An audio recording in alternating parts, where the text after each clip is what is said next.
Okay, good morning, Year 7. So today we're going to look at calculations with mixed numbers. That means we're going to add and subtract mixed numbers. So please write your date and your title and your learning objective into your books. Pause the video and get that down, please, as soon as you can. Making sure that you've got a margin on the left-hand side of your page if you have your maths book still. Now, I've had a few students asking me what to do when they've run out of their books. Now, unfortunately, what we're going to have to do, or what you're going to have to do, is to find some paper around your house or maybe a notebook that you can dedicate to maths, okay? That you can keep all your maths in, you keep your paper together, you keep it safe, and that's going to be the best thing that we can do at the moment, I'm afraid. So, once you've written your date, your title, and your learning objective, let's move forward. So here's something to copy into your books and highlight around, please. So when adding and subtracting mixed numbers, you can add the whole number parts first and then work with the fraction parts, then combine your answer. So that's the method we're going to use today.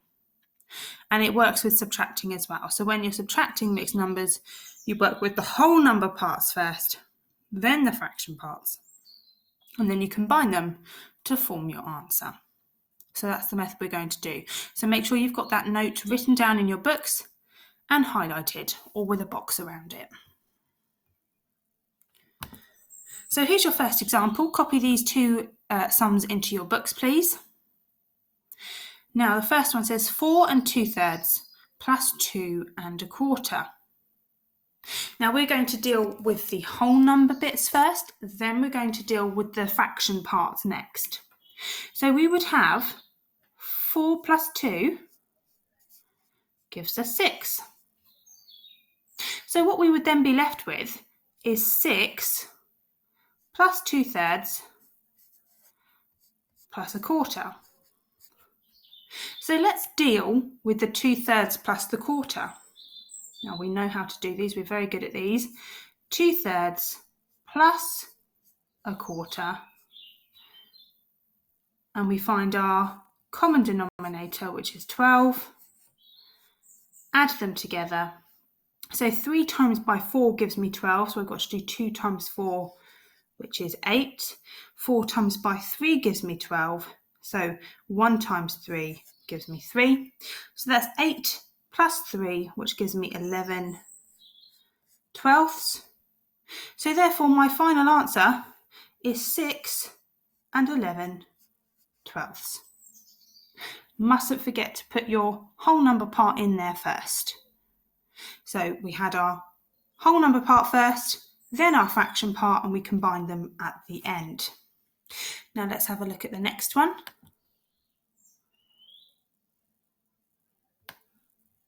We've got 5 3/4 plus 2 5/6.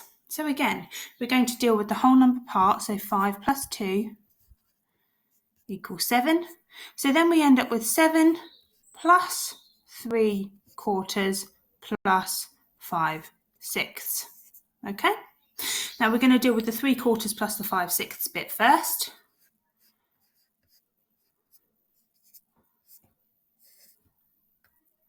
So what's our common denominator of 4 and 6? Well, it's 12. This is one of those ones where it doesn't actually work to do 4 times 6. You don't get the simplest answer that you can. So 4 times 3 gives me 12, so 3 times 3 gives me 9. 6 times 2 gives me 12, so 5 times 2 gives me 10. So I get 19/12. We need to change that into a mixed number. We can't keep it like that. So what's 19/12 as a mixed number? 19/12 is 1 7/12. So we have our whole number part up there. So we had 7 plus 1 7/12, which we know will just give us 8 7/12. Now it's really important that you do it this way, because otherwise we end up converting large mixed numbers into improper fractions, and that's where mistakes happen. So if you deal with the whole number part first, then the fraction, there is very little room for you to make any errors. Now doing it the other way, where you convert both of them to improper fractions, then add them, then convert them back, all to do with those conversions is where those little mistakes come in. So we must do it this way, okay? Let's try some subtraction next. So we've got 4 and 2/3 minus 2 1/4, and then we've got 5 and 3/4 minus 2 5/6. So again, we can deal with the whole number part first. So 4 take away 2 gives us 2. So then we have 2 and 2/3 minus 1/4. 2 and 2/3 minus 1/4, well, we can just do the 2/3 minus the quarter bit. So 2/3 minus 1/4, let's have a look at converting that. So that's going to be over 12. 3 times 4 gives me 12, so 2 times 4 gives me 8. 4 times 3 gives me 12, so 1 times 3 gives me 3. So 8 minus 3 gives me 5/12. So our answer is 2 and 5/12. Remember, we combine them together at the end.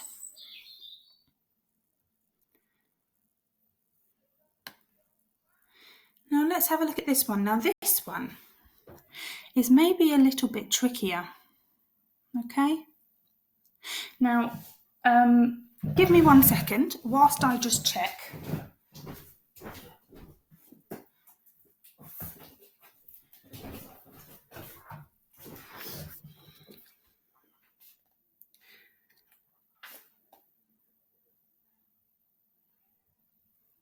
So let's go with this one.